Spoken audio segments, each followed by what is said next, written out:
Hello everyone, I Siddhi Sharma welcome you all in my channel. आज से हम हमारा न्यू सीरीज शुरू करने वाले हैं। हम RTMNU BSc maths final year के MCQs डिस्कस करेंगे, दैट इज़ 6th सेम के MCQs।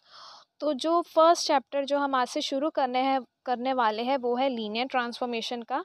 इस चैप्टर को मैंने 3 डिफरेंट पार्ट्स में डिवाइड की हूँ। तो आज जो पार्ट हम डिस्कस करेंगे वो सिर्फ और सिर्फ लीनियर ट्रांसफॉर्मेशन से रिलेटेड जो जनरल इन्फॉर्मेशंस है उस पर हम MCQs डिस्कस करेंगे, और उन जनरल इन्फॉर्मेशंस पे बेस्ड हम कुछ प्रॉब्लम्स भी डिस्कस करेंगे जिनके मैं आपको शॉर्टकट ट्रिक्स बताऊंगी।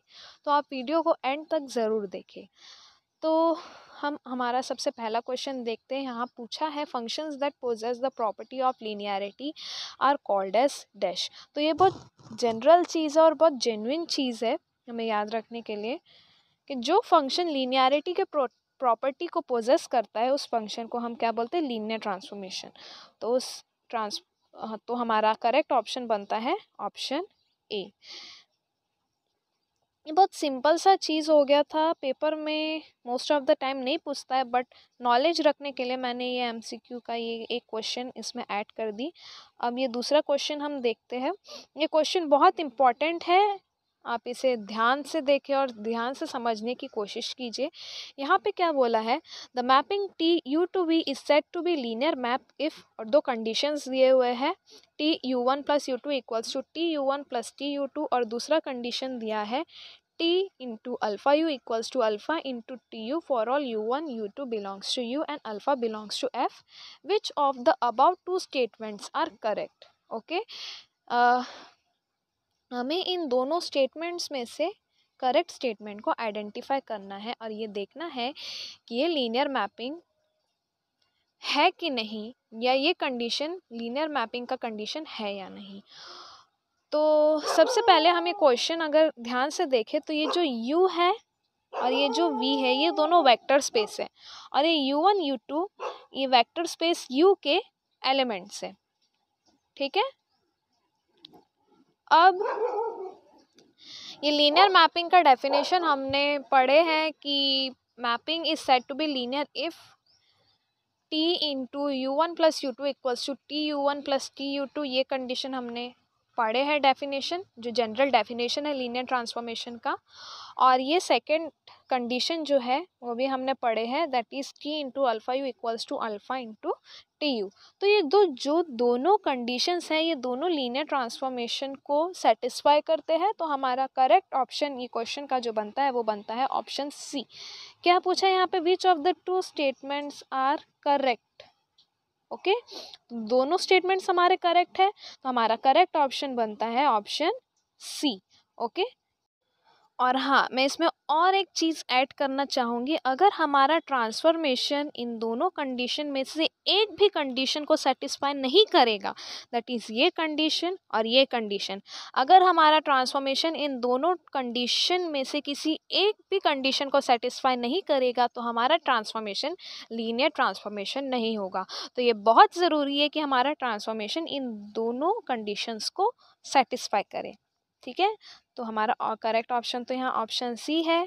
Moving to our next question, हमारा क्वेश्चन है the mapping TU to V is linear if and only if. ठीक है, अब ये क्वेश्चन जो हमने प्रीवियस क्वेश्चन हमारा देखे, हमने यहाँ क्या देखे कि जो हमारा लीनियर ट्रांसफॉर्मेशन है ये दोनों कंडीशंस को सेटिस्फाई करता है, मतलब ये कंडीशन को भी सेटिस्फाई करता है और ये कंडीशन को भी सेटिस्फाई करता है। अब आप इस स्टेटमेंट पे जाइए या इस प्रॉब्लम पे जाइए, यहाँ पे क्या बोला है, हमारा मैपिंग लीनियर तभी होगा जब ये दोनों कंडीशंस सेटिस्फाई करेंगे। ठीक है, अब इन सारे स्टेटमेंट्स में से हमको ये चेक करना है कि हमारे जो डेफिनेशन है लीनियर ट्रांसफॉर्मेशन का, जो डेफिनेशन है उसको ये सेटिस्फाई करता है कि नहीं करता, या फिर कौन सा स्टेटमेंट हमारा लीनियर ट्रांसफॉर्मेशन के डेफिनेशन को सेटिस्फाई कर रहा है। ठीक है, तो मैं आपको ये चीज़ वाइट बोर्ड में एक बार सॉल्व करके बताती हूँ।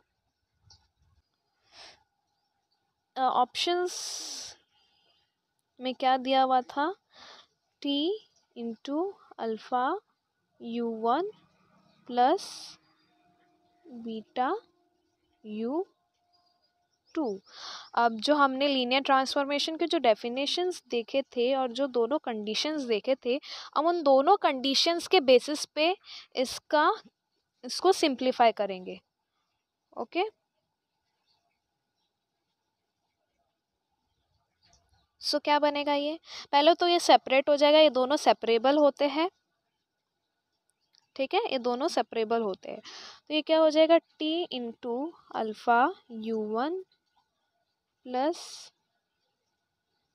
टी इंटू अल्फा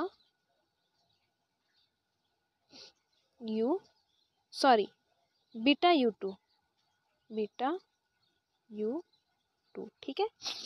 अभी हम इसे भी सेपरेट कर सकते हैं, ये क्या हो जाएगा, alpha into T u1 plus beta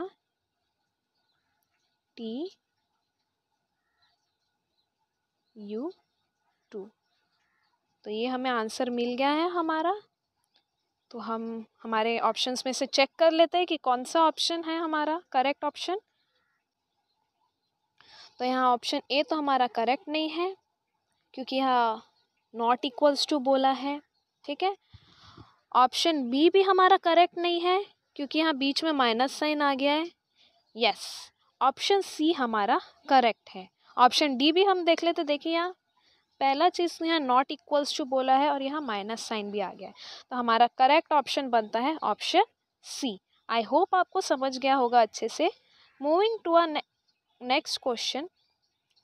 अब यहाँ देखिए, ये जो क्वेश्चन है हमारा क्वेश्चन नंबर 4, ये इस थर्ड क्वेश्चन का कोरोलरी है। ओके, सो यहाँ पे हमें क्या पूछा है, which of the following statements are correct in the following case, let U and V be vector space over the same field F, the mapping is linear if and only if. Same question पूछा है, बस थोड़ा घुमा के पूछा है। यही होता है एग्जाम के वक्त। ओके, क्वेश्चन हमारा सिंपल रहता है, बट क्वेश्चन को घुमा के पूछ लेता है, उसके वजह से क्या होता है, बहुत सारे स्टूडेंट्स के आंसर गलत हो जाते हैं। ओके, तो क्वेश्चन नंबर 3 और क्वेश्चन नंबर 4 सेम है, बस इसको थोड़ा घुमा के पूछा था। तो यहाँ पे भी वही किया है, लीनियर ट्रांसफॉर्मेशन के जो दोनों कंडीशंस थे उसको कंबाइन किया हुआ है यहाँ पे। ओके, सो हमारे यहाँ पे करेक्ट आंसर बनता है ऑप्शन ए। हमने जो यहाँ पे सॉल्व भी किया था, ये देखिए हमने सॉल्व भी किए थे, किस स्टेप से सॉल्व किए थे आप उसको भी देख लीजिए, और एग्जाम के वक्त कंफ्यूज प्लीज मत होइएगा। Okay, now moving to our next question. अब यहाँ पे एक एग्जाम्पल मैंने डाली हूँ, consider the mapping T v3 to v3 which of the following is the linear transformation. अब यहाँ पे जो वेक्टर स्पेस दिए हुए है वो है v3, दोनों सेम वेक्टर स्पेस है, और ये x1 x2 x3 इन वेक्टर स्पेस के एलिमेंट्स है। हमें यहाँ देखना है कि कौन सा ट्रांसफॉर्मेशन इनमें से लीनियर ट्रांसफॉर्मेशन है। ओके, सो अब लीनियर ट्रांसफॉर्मेशन आइडेंटिफाई करने के लिए तो हमें बहुत लंबा चौड़ा सा प्रोसेस करना पड़ता है। तो यहाँ पे मैं आपको एक शॉर्टकट ट्रिक बताना चाहूँगी। देखिए यहाँ पे जो आंसर्स दिए हुए हैं ये, ठीक है, ये सारे जो एलिमेंट्स हम बोल सकते हैं, तो कभी भी आप नोटिस कीजिएगा किसी भी एलिमेंट का अगर पावर दिया रहेगा, एक से ज़्यादा अगर पावर दिया रहेगा, ठीक है, किसी भी एलिमेंट का अगर एक से ज़्यादा पावर दिया रहेगा तो समझ जाएगा वो लीनियर ट्रांसफॉर्मेशन नहीं है। ठीक है, वन से ज़्यादा पावर अगर किसी का रहा तो, ठीक है, तो हमारा जो पहला ऑप्शन था ये तो नहीं हो सकता। ठीक है, ये नहीं हो सकता हमारा लीनियर ट्रांसफॉर्मेशन। दूसरा ऑप्शन हम देखते हैं, दूसरा ऑप्शन हमारा करेक्ट है या नहीं। तो यहाँ पे पहला एलिमेंट क्या है हमारा x1, दूसरा एलिमेंट है हमारा x2 - 5 और तीसरा एलिमेंट है हमारा 0। अब यहाँ पे लीनियर ट्रांसफॉर्मेशन है कि नहीं ये हमें आइडेंटिफाई करना है। यहाँ पे और एक दूसरा ट्रिक है, अगर किसी एलिमेंट के साथ कोई कांस्टेंट वैल्यू ऐड होता है या फिर कांस्टेंट वैल्यू सब्ट्रैक्ट होता है तो वो लीनियर ट्रांसफॉर्मेशन नहीं हो सकता। ठीक है, तो यहाँ पे कांस्टेंट वैल्यू दैट इज़ 5 यहाँ से सब्ट्रैक्ट हो रहा है, तो ये भी हमारा लीनियर ट्रांसफॉर्मेशन नहीं है। ठीक है।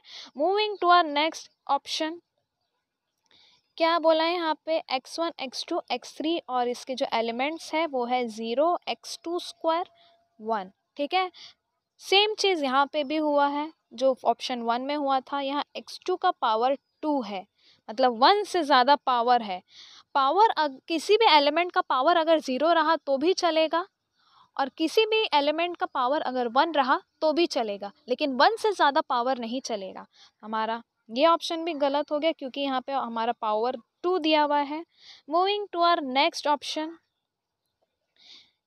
t x1 x2 x3 equals to x1 x2 0। Yes, यहाँ पे ना कोई पावर दिया हुआ है, मतलब पावर भी नहीं है यहाँ पे, और ये एलिमेंट्स मतलब एलिमेंट्स के पावर भी नहीं है और एलिमेंट्स किसी कांस्टेंट वैल्यू से ऐड या सब्ट्रैक्ट भी नहीं हो रहा है।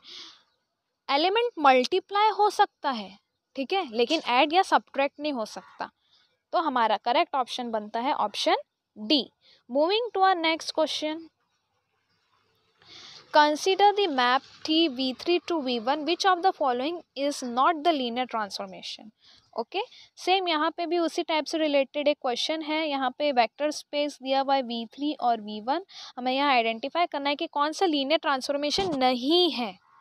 ठीक है, कौन सा लीनियर ट्रांसफॉर्मेशन नहीं है। तो मैंने आपको पिछले ही प्रॉब्लम में बताई थी कि अगर किसी भी एलिमेंट का 1 से ज़्यादा अगर पावर रहा तो वो लीनियर ट्रांसफॉर्मेशन नहीं रहेगा। ठीक है, तो ऑप्शन 1 हम देखते हैं, यहाँ पे सारे एलिमेंट्स के पावर 1 है तो ये तो लीनियर ट्रांसफॉर्मेशन है, मतलब ऑप्शन ए लीनियर ट्रांसफॉर्मेशन है। ऑप्शन बी को देखें, यहाँ पे एलिमेंट्स के पावर है x1 square x2 square x3 square, तो ये लीनियर ट्रांसफॉर्मेशन नहीं है। ठीक है, ये लीनियर ट्रांसफॉर्मेशन है, ये ट्रांसफॉर्मेशन है ऑप्शन सी भी, क्योंकि देखिए x1 x2 x3 का पावर नहीं है। एलिमेंट्स टू एलिमेंट्स ऐड हो सकते हैं बट एलिमेंट्स से कांस्टेंट वैल्यू ऐड नहीं हो सकता। ठीक है, और ऑप्शन डी को भी नोटिस कीजिए, यहाँ पे ना एलिमेंट्स के साथ कोई कांस्टेंट वैल्यू ऐड है और ना ही एलिमेंट्स का सर्टेन या फिर कोई पावर है। ठीक है, तो ये भी लीनियर ट्रांसफॉर्मेशन हो गया, ये भी लीनियर ट्रांसफॉर्मेशन हो गया और ये भी लीनियर ट्रांसफॉर्मेशन हो गया। बट हमको क्वेश्चन में क्या पूछा था, which of the following is not the linear transformation, तो ऑप्शन बी हमारा करेक्ट ऑप्शन होगा। ठीक है, ऑप्शन बी हमारा करेक्ट ऑप्शन है। Moving to our next question, which of the following is the linear transformation. ठीक है, यहाँ पे वेक्टर स्पेस दिया हुआ है, सारे के सारे यहाँ पे वेक्टर स्पेस दिया हुआ है, defined by T X Y Z equals to X Y Y Z Z. Okay, तो हमारा पहला ऑप्शन तो लीनियर ट्रांसफॉर्मेशन है क्योंकि ना ये इसका कोई पावर है, ना इन एलिमेंट्स का कोई पावर है और ना ही ये कांस्टेंट वैल्यू से ऐड हो रहा है। दूसरा क्वेश्चन देखिए, दूसरा ऑप्शन देखिए, सॉरी ऑप्शन। अब यहाँ पे देखिए एलिमेंट मॉड के अंदर है, तो यहाँ पे और एक ट्रिक मैं आपको बताना चाहूँगी, अगर कोई एलिमेंट मॉड के अंदर होता है तो वो एलिमेंट लीनियर ट्रांसफॉर्मेशन नहीं हो सकता। ठीक है, लीनियर ट्रांसफॉर्मेशन नहीं हो सकता जब कोई एलिमेंट मॉड के अंदर हो। ठीक है, तो ये तो हमारा लीनियर ट्रांसफॉर्मेशन बिल्कुल भी नहीं है।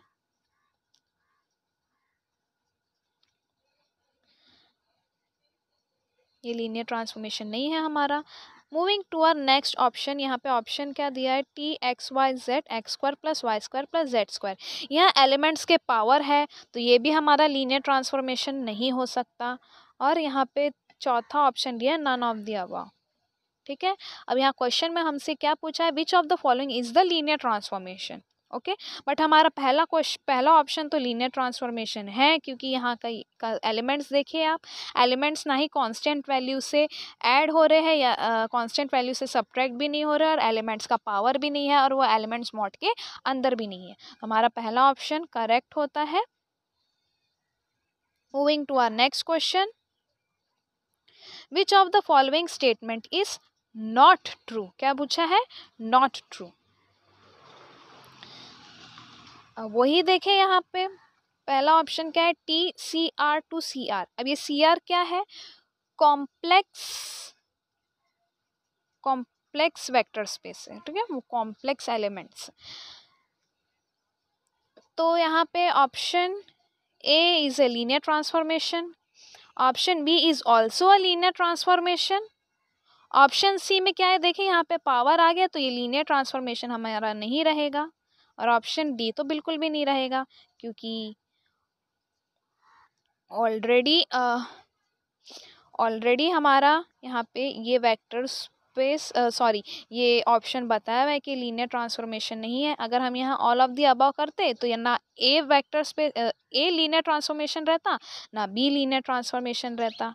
ठीक है, तो हमारा यहाँ करेक्ट ऑप्शन बनता है ऑप्शन सी, क्योंकि यहाँ देखिए पावर आ गया है। ठीक है, now moving to our next question, a one-to-one linear transformation is called as dash। अब ये जनरल इंफॉर्मेशन हो गया। Linear transformation that is one linear transformation को हम क्या बोलते हैं, तो ये जनरल चीज़ है। वन लीनियर ट्रांसफॉर्मेशन को हम इंजेक्टिव लीनियर ट्रांसफॉर्मेशन बोलते हैं। इसको हम सर्जेक्टिव नहीं बोलते, इसको हम बाइजेक्टिव भी नहीं बोलते। ठीक है, तो हमारा यहाँ करेक्ट ऑप्शन बनता है option A, that is one linear transformation is called as injective linear transformation. Moving to our next question, the onto linear transformation is called as dash. अब ऑनटू लीनियर ट्रांसफॉर्मेशन को हम surjective linear transformation बोलते हैं। हम ना ही इसको injective बोलते हैं, ना ही इसको बाइजेक्टिव बोलते हैं, हम इसे सर्जेक्टिव बोलते हैं। तो हमारा करेक्ट ऑप्शन बनता है option B. Moving to our next question, a one to one and onto linear transformation is called as dash.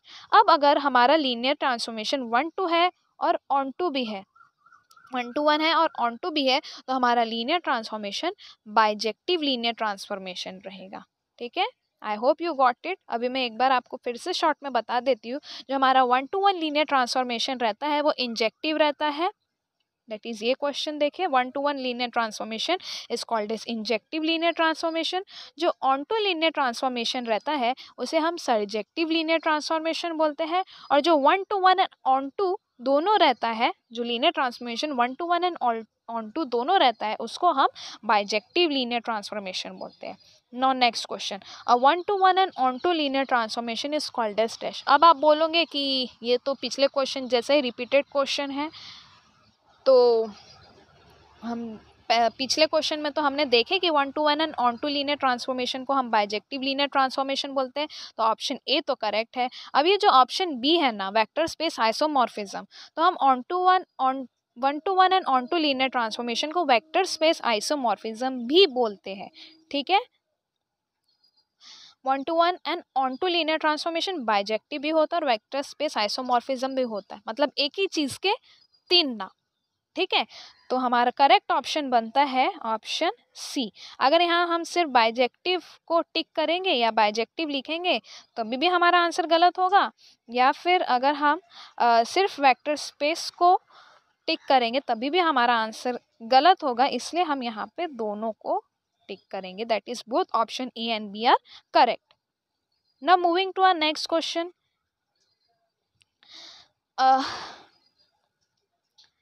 T यहाँ दिया हुआ है T1 that is first transformation, U to V and T2 U to V are set to be linear transformation if. देखो अब यहाँ पे दोनों के सेम वेक्टर स्पेस दिए हुए हैं।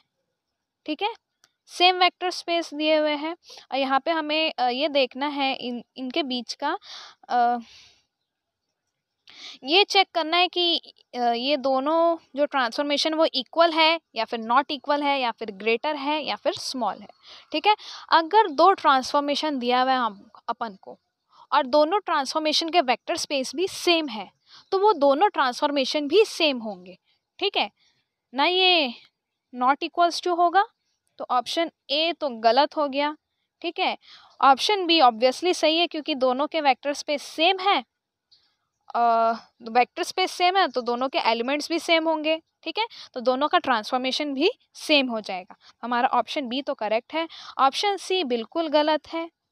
ठीक है, क्योंकि वेक्टर स्पेस सेम है, एलिमेंट सेम है, तो ट्रांसफॉर्मेशन भी सेम होगा, और ऑप्शन डी भी गलत है। तो यहाँ पे हमारा करेक्ट ऑप्शन बनता है option B. B is the correct answer. Moving to our next question, dimension of range T is called as dash। अब ये जनरल इंफॉर्मेशन हो गया। डायमेंशन ऑफ रेंज T को हम रैंक ऑफ T बोलते हैं। ठीक है, तो हमारा करेक्ट ऑप्शन बनता है option A. Moving to our next question, For all small v belongs to capital V, a linear transformation T V to V is called zero transformation if.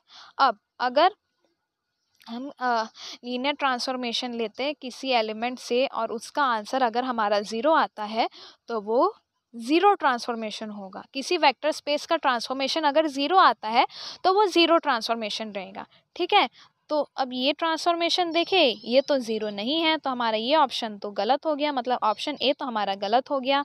दूसरा option देखे, यहाँ वेक्टर स्पेस का transformation zero है तो obviously ये option सही होगा। Option C भी गलत होगा क्योंकि इसका ट्रांसफॉर्मेशन वी स्क्वायर आया है, और ऑप्शन डी भी गलत होगा क्योंकि इसका ट्रांसफॉर्मेशन वन आया है। तो हमारा यहाँ करेक्ट ऑप्शन बनता है, करेक्ट ऑप्शन बनता है हमारा ऑप्शन बी। ठीक है, moving to our next question. For all small v belongs to capital V, a linear transformation T capital V to small v is called identity transformation if.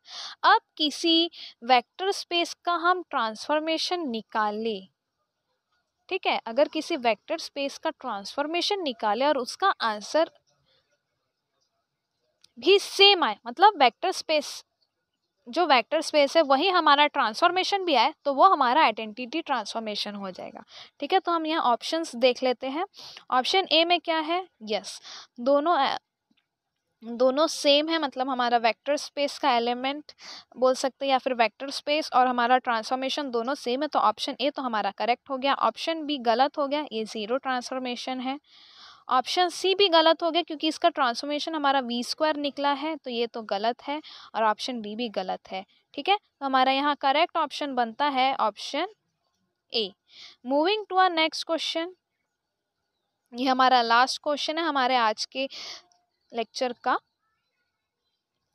For every u, v belongs to u transformation from u to v is a linear transformation then. ठीक है, अब अगर आप इन options को देखें तो ये options क्या बता रहा है, यहाँ पे जो हमारा लीनियर ट्रांसफॉर्मेशन का जो डेफिनेशंस था उसको सेटिस्फाई कर रहा है। या फिर अगर आपको क्वेश्चन में इस टाइप के क्वेश्चंस आते तो और आपसे अगर पूछे कि ये इन ऑप्शन में से हमको आइडेंटिफाई करना है या फिर हमारा ट्रांसफॉर्मेशन लीनियर ट्रांसफॉर्मेशन तभी होगा जब इनमें से कोई एक कंडीशन सेटिस्फाई करेगा, तो ये देखिए ये सारे जो ऑप्शन है, ए को देखिए या बी को देखिए, ये दोनों जो ऑप्शंस है ये लीनियर ट्रांसफॉर्मेशन के दोनों कंडीशंस को सेटिस्फाई कर रहे हैं। मैं आपको एक बार इसे सॉल्व करके भी बता देती हूँ। क्या पूछा था वहाँ पे,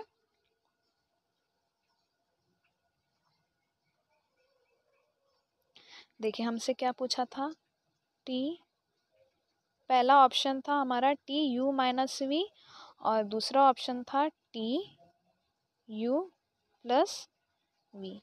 राइटिंग पे प्लीज़ मत जाइए, ये मेरा फर्स्ट ट्रायल है इसलिए थोड़ा जम नहीं रहा मेरे से, और मैं पूरा ट्राई करूँगी आपको समझे कि मैं आपको क्या बताना चाह रही हूँ। तो ये देखिए, पहले हम इसे सॉल्व करके देखते हैं। ये दोनों सेपरेबल है, ये वेक्टर स्पेस सेपरेबल है, तो अगर हम इसे मल्टीप्लाई करते हैं तो टी यू माइनस ये टी वी हो गया, तो ये वेक्टर स्पेस को तो सेटिस्फाई कर रहा है, सॉरी लीनियर ट्रांसफॉर्मेशन के कंडीशन को सेटिस्फाई कर रहा है, और ये भी सेटिस्फाई कर रहा है। ये देखिए T U plus T V. ठीक है, तो ये दोनों ऑप्शंस करेक्ट है, हमारे ये दोनों के दोनों ऑप्शंस करेक्ट है, मतलब हमारा यहाँ करेक्ट ऑप्शन बनता है ऑप्शन सी। ठीक है, तो ये हमारा आज का लेक्चर था, ये हमारा आज का लेक्चर था। आई होप आपको समझ में आया हो, मैंने आपको क्या क्या समझाने की कोशिश की हो।